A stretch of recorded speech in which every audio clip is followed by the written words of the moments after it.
Pinching, hitting, scratching, throwing, and biting are all perfectly normal behaviors for kids that are within like the 8 to 9 month old to 18-month-old range. If your child hasn't already done these things, then rest assured the day will come when they do those things. It doesn't mean they're going to be super aggressive or naughty children. They just haven't learned how to control their emotions yet, and they act out of instinct.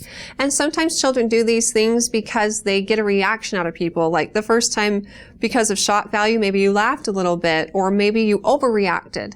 Children like attention, whether it be positive or negative.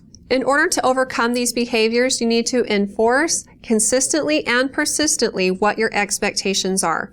When your child does something that you may feel like telling them what they should and shouldn't do will get them to stop. But at that age, they don't really understand language, but they do understand body language and tone. So firmly say no every time they do it and set the expectation. Make it very clear. And then say, hands are not for hitting, or we don't pinch. And after doing it enough times, they will eventually catch on. You may start to feel like a broken record, but your efforts will definitely pay off.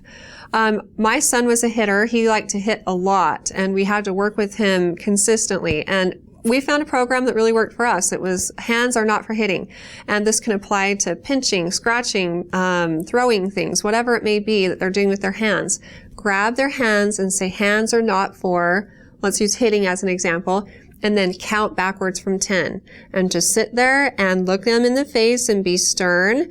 And after enough times, he just learned that he didn't want to be confined. And I knew we were making progress when he went to hit me, and all of a sudden he stopped. It will work if you consistently and persistently enforce your expectation. Also try catching your child doing positive things, like when they're gentle and they're kind. Point it out and tell them that they're doing a good job, and talk to them about being gentle and kind, because again, kids love attention. So if you're giving them more positive attention, then they may not feel the need to act out by doing negative things. Distraction can also work wonders with this age group. So after you've tried to remedy the situation and you've been firm and consistent in enforcing expectations, then distract your child and help them move on by moving to a new room, giving them a different toy, or turning on some music, reading a book, whatever it is, just so you can both move on from it.